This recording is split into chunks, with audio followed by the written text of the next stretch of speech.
What's up, guys? Guten Morgen. How are you all doing? Welcome back to Football Digest Daily. My name is Nyash. As always, getting you served with some footballing juice on Easter Monday. I hope you've had a fantastic weekend, Easter holiday. It's been a long one. I hope you all have enjoyed yourselves. I have had a cool one, easy one. Nothing much, honestly.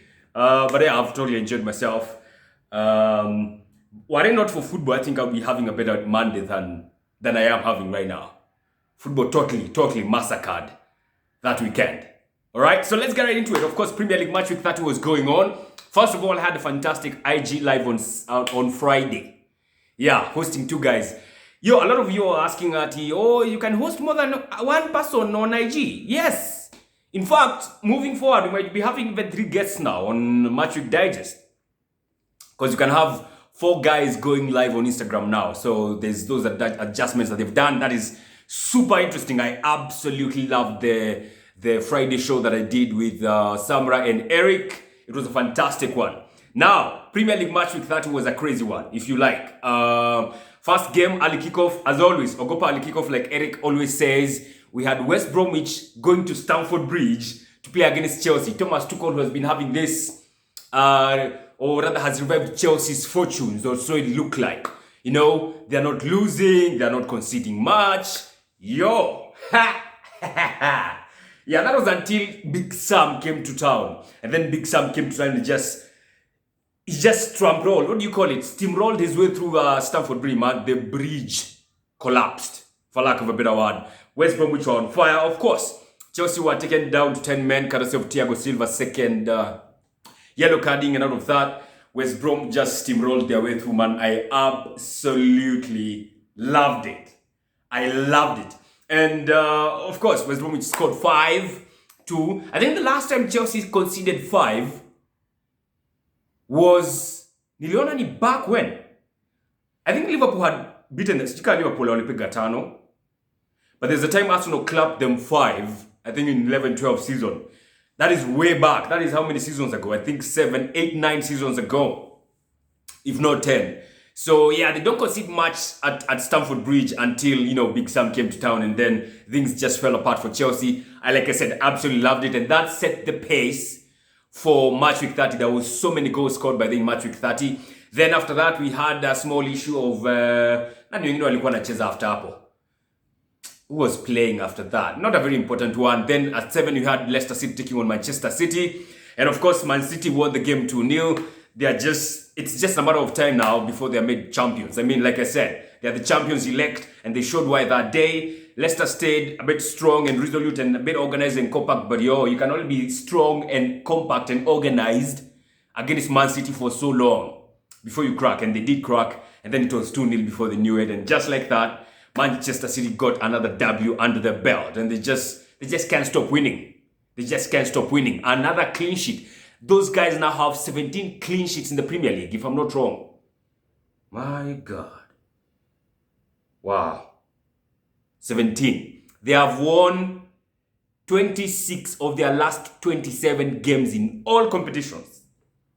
Yo, City are just on another level. Let's just agree, they are just on another level. Then after that, we had Arsenal playing against Liverpool. A game which I honestly thought was not going to be the way it turned out. I was looking at that game and I'm thinking, these two teams are kind of equal, I mean, Arsenal are a bit organized defensively, or so I thought. I mean, we've conceded less goals than Liverpool, but Liverpool score more, right? And our defense, Kidogo, I don't know. I was feeling like, Gabriel can do something. He's been good. Holding, Jamtrust, and then David Luiz was out. Xhaka was out. Smith Rowe was out. Bukayo Saka was out. And those guys' absence was totally felt. And I don't even know what to say about this game, man. As in, it was one of the worst. I think that's the most boring game I've ever seen between Arsenal and Liverpool. Arsenal-Liverpool fixture has produced the most goals of any other fixture in the Premier League history. But I was watching that first half, I'm like, God damn, this game is boring as fuck. Arsenal were playing like, you know what? I honestly think, even if you put Poster Rangers up against Liverpool, I think they would do a better job than we did against Liverpool.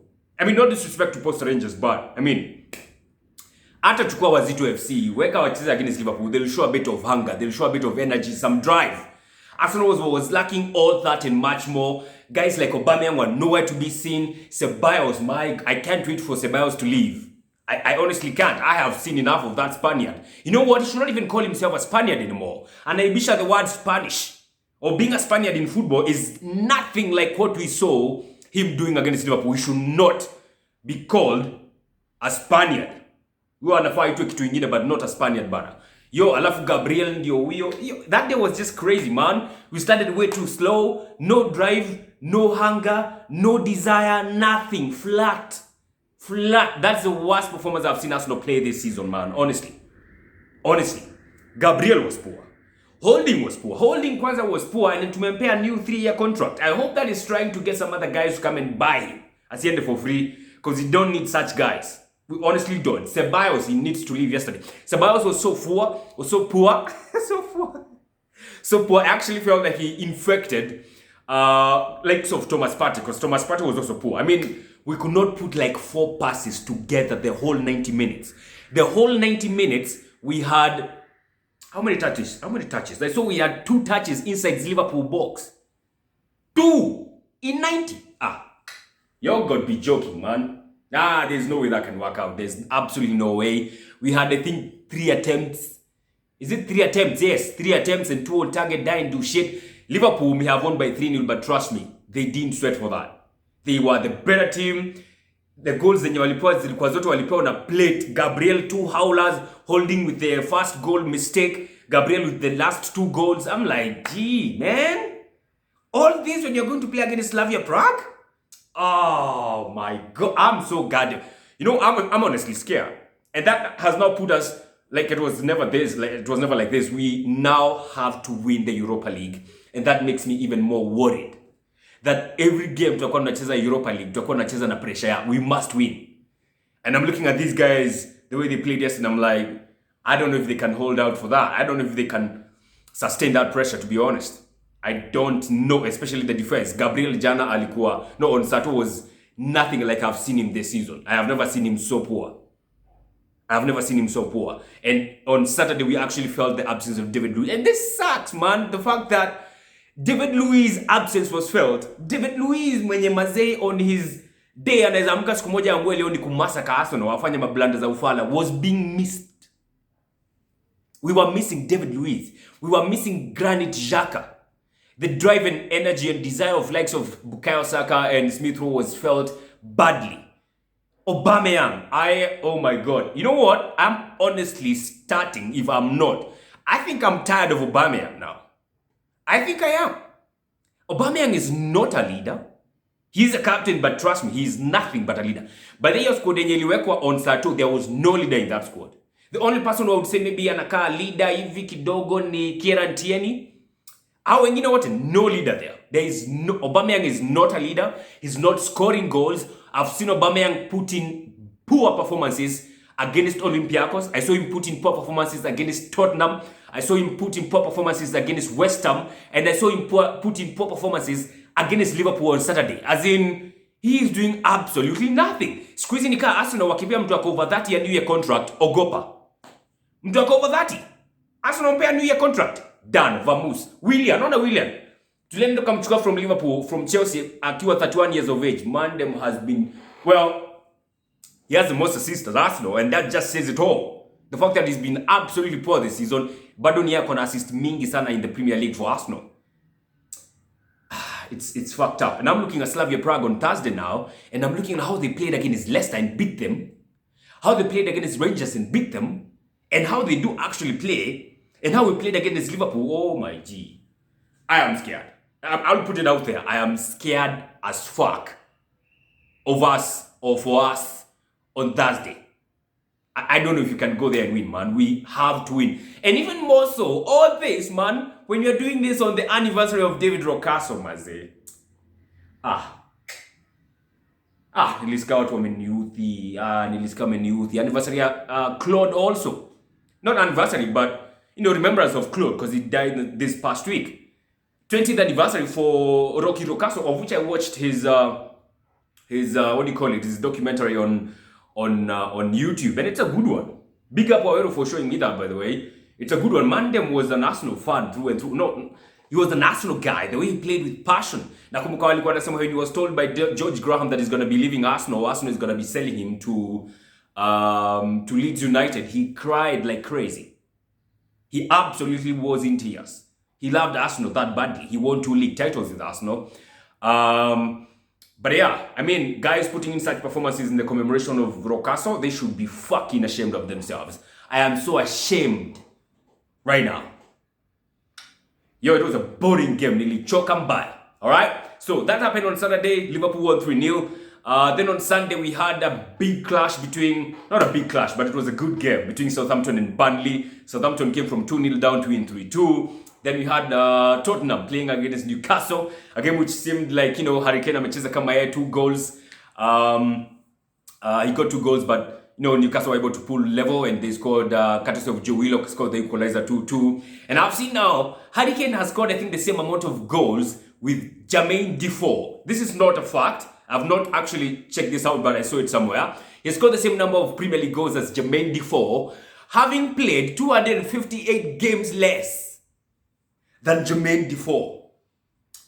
Hurricane, my God, he should totally leave Tottenham and go to Spain. Okay? Then, of course, the last game was then we had Aston Villa versus Fulham, a game which, if Fulham won, they would have gone above Newcastle, I think. I think they would have gone Newcastle, but they still have a game in hand over them. Newcastle have played 1 game less than Fulham. Fulham were leading that game until the 70th minute. It seemed like, they're actually going to get the W against Aston Villa. And then from the 78th minute, things just changed. Went haywire for them. Aston Villa, Trezeguet scored a brace for Aston Villa. And then Oli Watkins scored the final goal for Aston Villa, and they won 3-1. And out of that now, they went above us and they have a game in hand over us. Now we are back to 10th. Oh my God. This 10th thing. Aka urogi ka namba 10 sijui kakaishi bana. Then after that, we had Man United playing against Brighton. Welbs, scored the first goal for Brighton. A good header.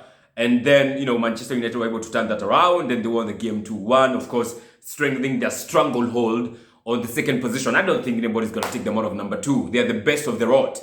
That is from number 2 to number 20. The best of that lot is Manchester United. So, yes, they are number 2. And they won 2-1, all right? So that's how the cookie crumbled in match week 30 of the Premier League. Of course, 2 more games to go. We have Everton taking on Crystal Palace tonight from 8 p.m. Then after that, we have a big game between Wolves and West Ham. And West Ham might just go into top 4 if they win this game. I think they have 49 points.